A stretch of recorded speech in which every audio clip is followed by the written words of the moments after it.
ছাড়া।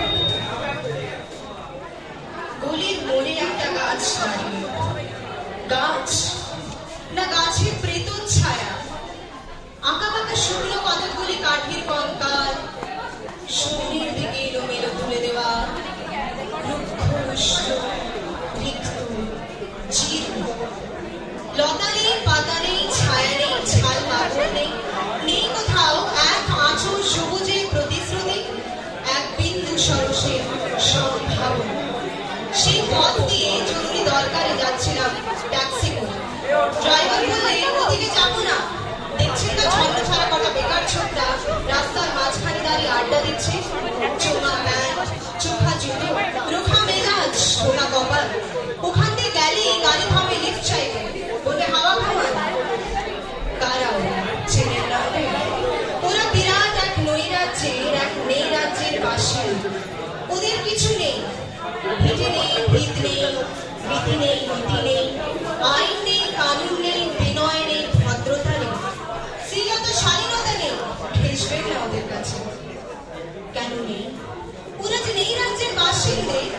ওদের জন্য কলেজে সিট নেই, অফিসে চাকরি নেই, কারখানায় কাজ নেই, ট্রামে বাসে জায়গা নেই, মেলায় খেলায় টিকিট নেই, বাড়িতে ঘর নেই, খেলবার মাঠ নেই, অনুসরণ করবার নেতা নেই, প্রেরণা জাগানো প্রেম নেই, ওদের প্রতি সম্ভাষণে কারো দরদ নেই। ঘরে বাইরে উদাহরণ যা আছে তা ক্ষুদাহরণের সুদাহরণের উদাহরণ নয়, তা সুদাহরণের উদাহরণের উদাহরণ। শুধু নিজের কোলের দিকে ছোটটা না, এক ছিল মধ্যবিত্ত বাড়ির এক ছেলে ফালতু এক রক, তাও দিয়েছে লোপাট করে। তাই এখন পথে এসে দাঁড়িয়েছে সড়কের মাঝখানে। কোত্থেকে আসছে সেই অতীতের স্মৃতি নেই, কোথায় দাঁড়িয়ে আছে সেই বর্তমানের গতি নেই, কোথায় চলেছে নেই সেই ভবিষ্যতের ঠিকানা। সেই ছিনকে মনেহীন চোখ, চোখহীন মুখ, একটা স্ফুলিঙ্গহীন ভিজে বারুদের স্তূপ। আমি বললাম না, ওদিক দিয়েই যাবো, ওখান দিয়ে আমার শর্টকাট। ওদের কাছাকাছি হতেই মুখ বাড়ি জিজ্ঞেস করলো, তোমাদের ট্যাক্সি লাগবে, লিফট চাই?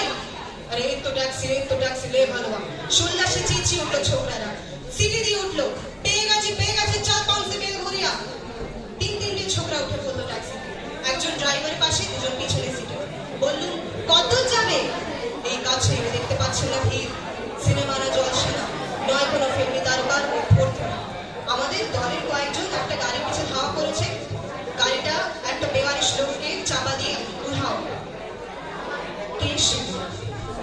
একটা বেওয়ারিশ ভূমি, রক্তে মাংসে গলা পাকিয়ে গেছে, ওর কেউ নেই, কিছু নেই। শোয়ার জন্য ফুটপাত আছে তো মাথার উপরে ছাদ নেই, ভিক্ষার জন্য পাত্র একটা আছে তো তার মধ্যে প্রকাণ্ড একটা ফুটো। রক্তে মাখামাখি সেই গলা পাকানো ভিখিরিকে পুরো পাঁজা গোলা করে ট্যাক্সির মধ্যে তুলে নিল। চেঁচিয়ে উঠল সোল্লাসে আনন্দে ঝঙ্কৃত হয়ে, প্রাণ আছে, এখনো প্রাণ আছে। রক্তের দাগ থেকে আমার ভব্যতা ও স্বাধীনতাকে বাঁচাতে কি আমি নেমে পড়লুম তাড়াতাড়ি। তারপর সহসা শহরের সমস্ত কর্কশে কঠিন, সিমেন্টে, কংক্রিটে, ইটে, কাঠে, পিছে, পাথরে, দেওয়ালে দেওয়ালে বেজে উঠল এক দুর্বার উচ্চারণ, এক প্রত্যয় তপ্ত শঙ্খধ্বনি। প্রাণ আছে, এখনো প্রাণ আছে। প্রাণ থাকলে স্থান আছে, মান আছে, সমস্ত কথা নিষেধের বাইরেও আছে অস্তিত্বের অধিকার। ফিরে আসতেই দেখি গলির মোড়ে গাছের শেষ শুকনো বৈরাগ্য বিদীর্ণ করে বেরিয়ে পড়েছে হাজার হাজার সোনালি কচি পাতা, মর্মরিত হচ্ছে বাতাসে। দেখতে দেখতে গুচ্ছে গুচ্ছে উঠে উঠেছে ফুল, ঢেলে দিয়েছে বুকের সুগন্ধ, উড়ে এসেছে রং বেরঙের পাখি, শুরু করেছে গলকণ্ঠের কাকলি।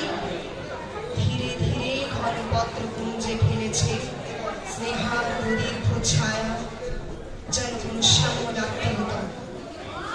অবিশ্বাস্য চোখে চেয়ে দেখল কঠোরের প্রচ্ছন্নে মাধুর্যের বিস্তীর্ণ আয়োজন। প্রাণ আছে, শুধু প্রাণই এক আশ্চর্য সম্পদ।